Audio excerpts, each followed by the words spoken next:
En esta radioemisora presentamos Llaves para vivir con éxito, a cargo del internacionalmente conocido maestro de la Biblia y escritor Derek Prince, quien comparte su experiencia personal y ministerio cristiano en Llaves para vivir con éxito. Bienvenidos.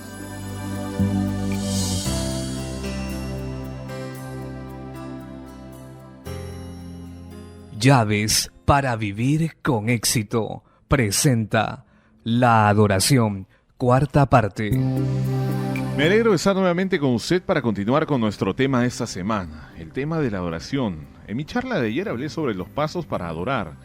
Expliqué de manera sencilla y práctica cómo podemos entrar en la adoración. Mi charla estuvo basada en el Salmo 95 y destaqué 3 fases sucesivas de este salmo. Primero, alabanza exuberante y en voz alta. Segundo, una lista de razones para alabar y dar gracias. Tercero, la adoración expresada en una actitud postrándose y arrodillándose delante de Dios. Luego resalté 2 resultados básicos de la adoración revelados en este salmo. Primero, escuchar la voz de Dios.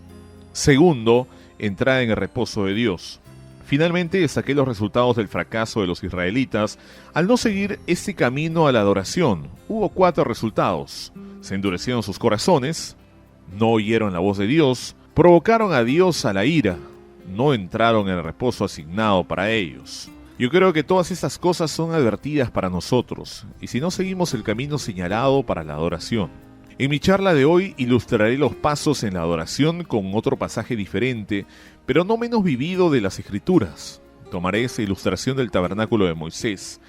El tabernáculo de Moisés es uno de los fenómenos más sorprendentes de las Escrituras, y uno que siempre me ha impresionado. Es descrito principalmente en el libro de Éxodo, capítulos del 25 al 30 y del 35 al 40. Esos son como 12 capítulos en Éxodo que están dedicados al tabernáculo, lo que debe indicar que tiene tremenda importancia. Solo quisiera decir de mi experiencia personal, por asombroso que parezca, que cada vez que estudio el tabernáculo me da un deseo más profundo por la santidad y la comunión con Dios.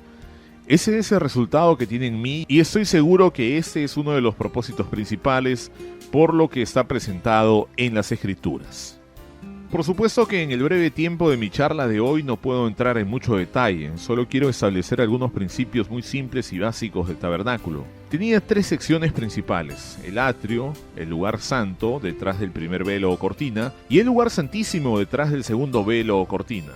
Es fácil distinguir estas 3 áreas del tabernáculo por la cantidad de luz que les entraba. En el atrio la luz era natural del sol del día, la luna y las estrellas de noche. En el lugar santo, detrás del primer velo, la luz era artificial. Era provista por el candelero de 7 brazos, pero en el lugar santísimo, detrás del segundo velo, no había luz natural ni artificial. La única luz era suministrada por la presencia sobrenatural de Dios, Todopoderoso, morando en esa pequeña área de la tienda. Esa presencia de Dios que da luz es conocida como Shekinah, la gloria visible de Dios. Tal vez usted la haya oído pronunciar como Shekinah, pero como sea la única fuente de luz en esa tercera área del tabernáculo, el lugar santísimo, detrás del segundo velo. Esas 3 secciones del tabernáculo corresponden a muchas cosas en nuestra experiencia, pero quiero relacionarlas con las 3 áreas de la personalidad humana: el cuerpo, el alma y el espíritu, de los que hablé anteriormente esta semana. Recuerde que adoramos a Dios no con el cuerpo ni con el alma, sino con el espíritu. Así que el atrio corresponde al cuerpo, el lugar santo corresponde al alma y el lugar santísimo corresponde al espíritu. Y es solamente a través del espíritu que podemos relacionarnos con Dios en adoración. En otras palabras, el área de la adoración es el lugar santísimo detrás del segundo velo. Veamos ahora cómo una persona podía entrar en adoración. Tomemos el patrón desde el atrio hasta el lugar santísimo. Espero que me esté siguiendo. Empezamos en el atrio, empezamos en lo físico y natural. El objeto principal del atrio era un altar de bronce en la que mataban a todos los animales del sacrificio y ofrecidos a Dios. Ese altar simboliza para nosotros la muerte y el sacrificio de Cristo por nosotros.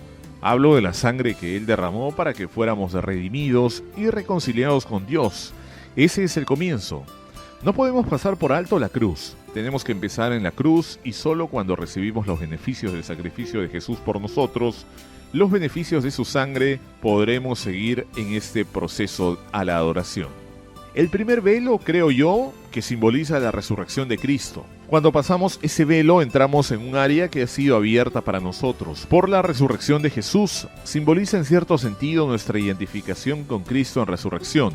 Morimos con Él, pero hemos sido levantados con Él, dicen las Escrituras. En el segundo lugar, había 3 objetos principales: la mesa de los panes, el candelero y el altar de oro e incienso.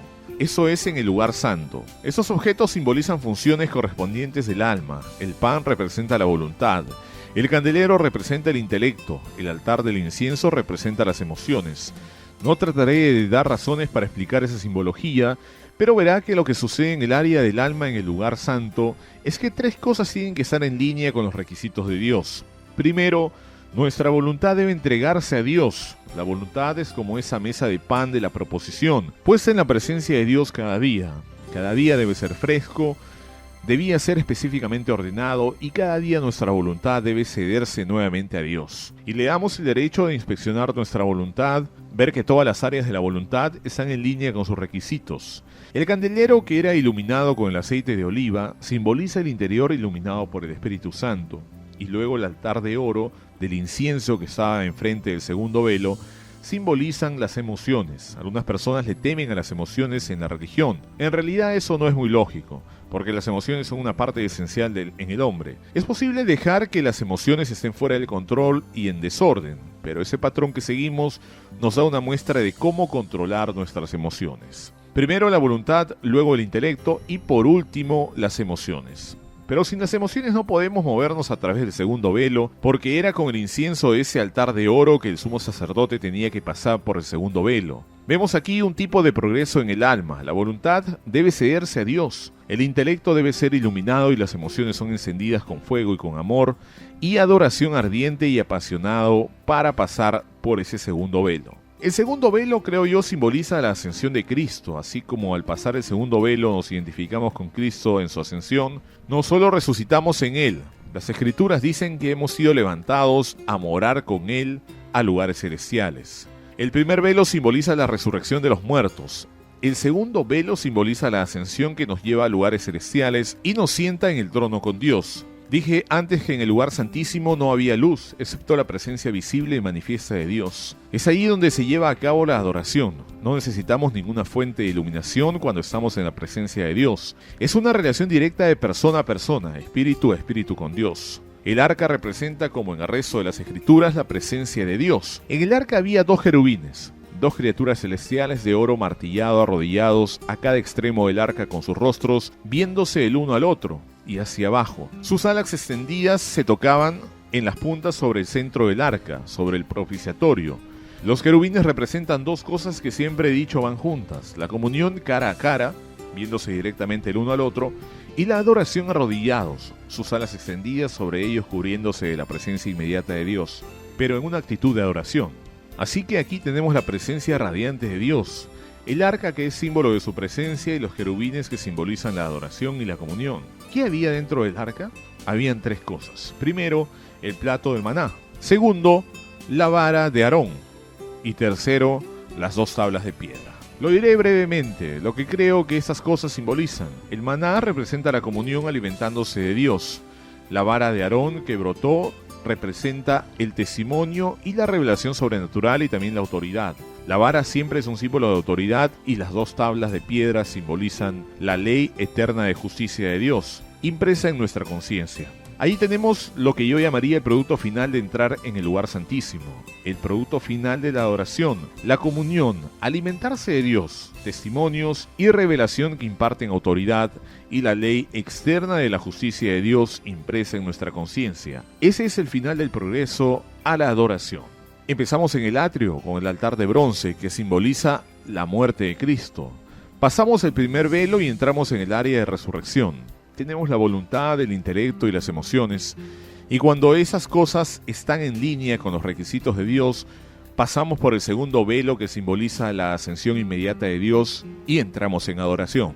Nuestro tiempo por hoy ha terminado. Regresaré mañana a la misma hora para concluir ese tema de la adoración. Hablaré sobre la inevitabilidad de la adoración.